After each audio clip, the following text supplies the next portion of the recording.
There are few cars that can be considered truly dangerous. Most of them are scary, most of them are a little bit difficult to drive, but this one is truly just unsafe because of its massive horsepower, zero weight, and complete lack of regard for safety in an era where safety wasn't even an option.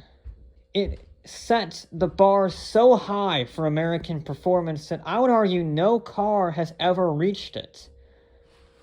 It's the Shelby Cobra, baby. Absolutely not.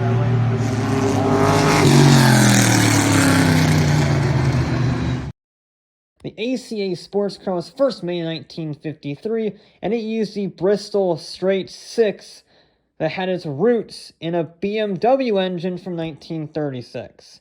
It made a whopping 120 horsepower and had a top speed of less than that. But the bigger problem was in 1961 Bristol stopped production of their engine, and AC didn't have a backup plan. And this is when 1959 24 Hours of Le Mans winner Carroll Shelby comes into play. He realized after winning Le Mans with Aston Martin that his racing days were over due to his heart condition, so he focused instead on fulfilling his dream of putting a really big engine in a really small car. Now first he tried that with GM and the Chevy Corvette by Scaglietti. He was actually given 3 1959 Corvettes by Ed Cole, and they in turn were given to the Italian design firm Scaglietti. And what came back 18 months later were the least looking Corvettes to ever Corvette.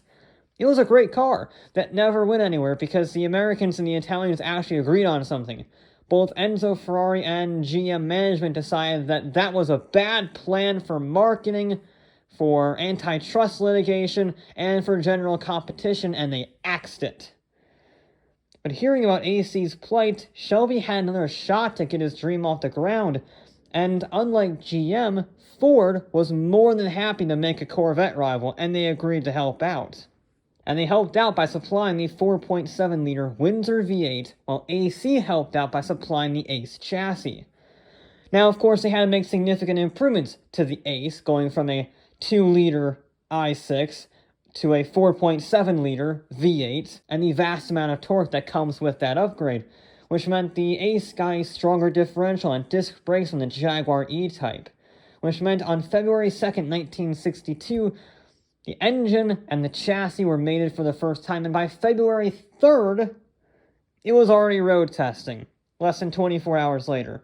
It was called CSX 2000, and it proved that Shelby was right in combining the American muscle and the British roadster styling. With the beefier equipment and the big V8, CSX weighed just 2,019 pounds while making 260 horsepower.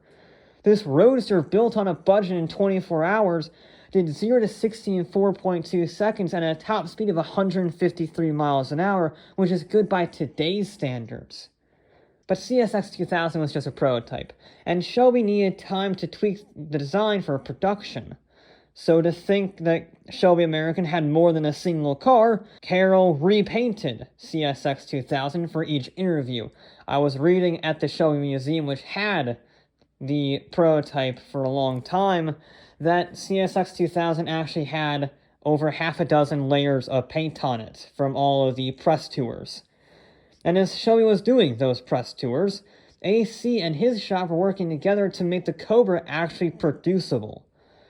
And that meant admittedly making the first 75 production cars with a 4.3-liter V8, making a little bit less power, and having outboard brakes that made the car heavier, but it was also a lot cheaper to manufacture. Which meant that yes, the original Cobra were slower than the prototype, but you know, it was still way faster than its rivals, and when the second run of Mark I Cobras came out, they had the full 289 V8, which hit 60 in 5 seconds flat. But again, on the AC side of things, their engineering department re-engineered the entire front end to allow for rack and pinion steering and leaf spring suspension. Sure, the components came from an MGB and a Beetle, but at its core, the Cobra was lightweight with massive horsepower. So sure, it didn't have door handles, or AC, or radio, or even headrests, but what it did have was performance that no other car on the planet short of a Formula 1 car could touch. It was a masterpiece. And that's why people took it racing. The Cobra immediately began dominating SCCA racing across the US. The Z06 Corvettes were simply outmatched in every single measure, with Cobras taking the GT2 Plus title 3 years in a row. The only thing that could touch the Cobras were Zora's Grand Sport Corvettes, that GM then promptly banned from racing. In Europe, though, it was a different story. The Cobra is an iconic design that is recognized around the world, but aerodynamics is not in its dictionary. And Europe's high-speed tracks proved that with Ferrari making mincemeat out of Shelby, they had an easy 20 to 30 mile an hour top speed advantage, good for over 10 seconds a lap at Le Mans. Now, speaking of Le Mans, that gap was cut down a little bit by the AC version that competed at Le Mans 1963, which was a hardtop instead of a convertible. So it was able to take a class victory at Le Mans, beating the E-Type lightweights and the Ferrari 250 GTO, and that convinced Carroll that he needed a coupe of his own. It would have the same underpinnings of a Cobra, but the body was specifically streamlined by Shelby engineer Pete Brock. The body was restyled to close that 30 mile an hour top speed advantage by Ferrari down the Mulsanne Straight. And by using Ken Miles as a dummy, Brock literally taped the basic body shape around Ken to get the slimmest possible profile while still fitting a driver in it. And after months of testing and against the advice of aircraft engineers, Pete Brock perfected his design. And Ken Miles took it to over 190 miles an hour without a problem, which meant it was ready for the first endurance race of the season at Daytona. And what do you call a coupe that has its first race at Daytona International Speedway? The Daytona Coupe. And it upset the established Ferrari order, winning at Sebring and then heading to Le Mans.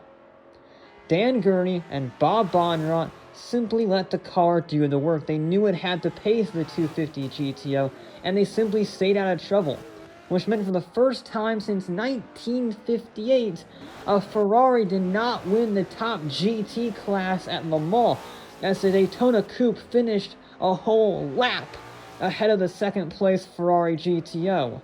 And Ferrari would have to get used to that, because by 1965, Shelby American had the Daytona down to a science, with wins at Daytona, Sebring, Monza, and the Nürburgring. Sadly not Le Mans, but as a consolation prize, their other wins gave America its first World Sports Car Championship.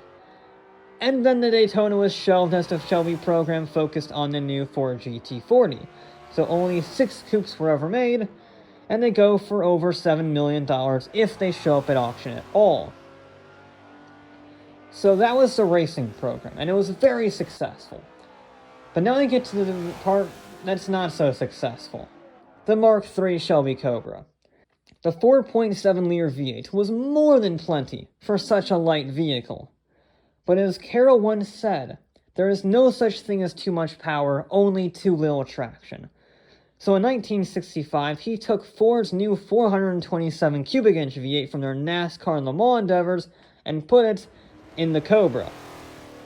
Now the 289 was already maxing the Ace chassis, so Shelby ditched the AC program and built a whole new chassis from Ford.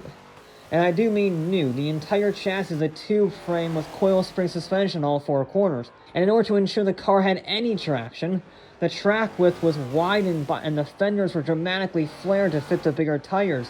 The aggressive yet classy original front end was cut up into a gaping chasm designed to suck in as much air as possible.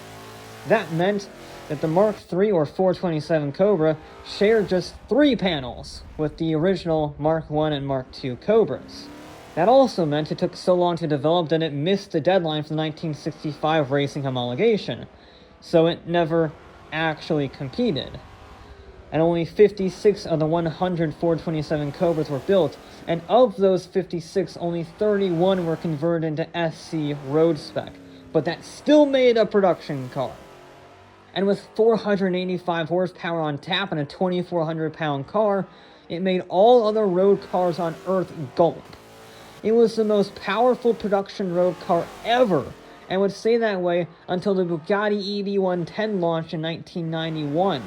Its 0 to 60 time of 3.8 seconds was the fastest in the world until the Ford RS200 in 1986, which had all-wheel drive. And it had top speed, as a convertible by the way, of 185 miles an hour, or as fast as a Lamborghini Countach QV5000. I'm going to be real with you. If I could only own one car, it would be this. I think it has the looks, I think it has the speed, the history, it's everything I could possibly want in a road car. It's awesome. Not that I could afford one, since an original 427 Cobra cost at least $1.5 million. And that was the entire Cobra production. The 427 was so expensive it killed the Cobra altogether in 1967, and to put a serious wrench in the Ford-Shelby relationship that wouldn't be fully mended until the 21st century, ironically when they relaunched the 2004 Shelby Cobra concept. But some of the 998 Cobras completed were even more special than the 427, and there were 3 primary special packages worth talking about. Shelby made an NHRA drag racing version called the Cobra Dragon Snake. Awesome name, by the way. There were 6 of them with 289 cubic inch V8s, and one of them had the special 427 V8.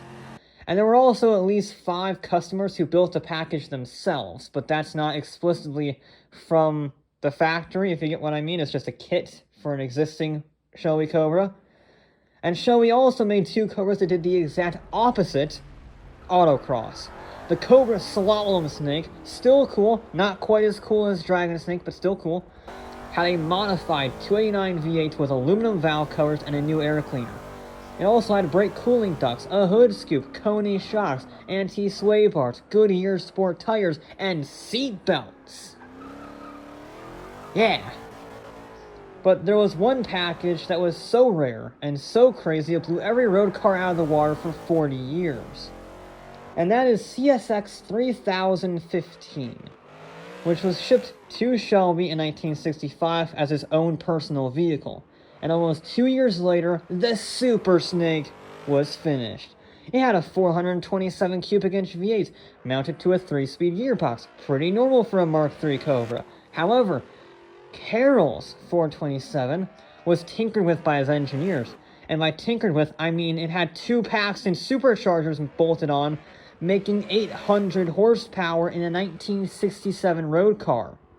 That figure would not be eclipsed until the 806 horsepower Koenigsegg CCR, and its power-to-weight ratio of 2.76 pounds per horsepower is better than the Pagani Huayra R, the Bugatti Divo, and even the Dallara SP1 Le Mans car.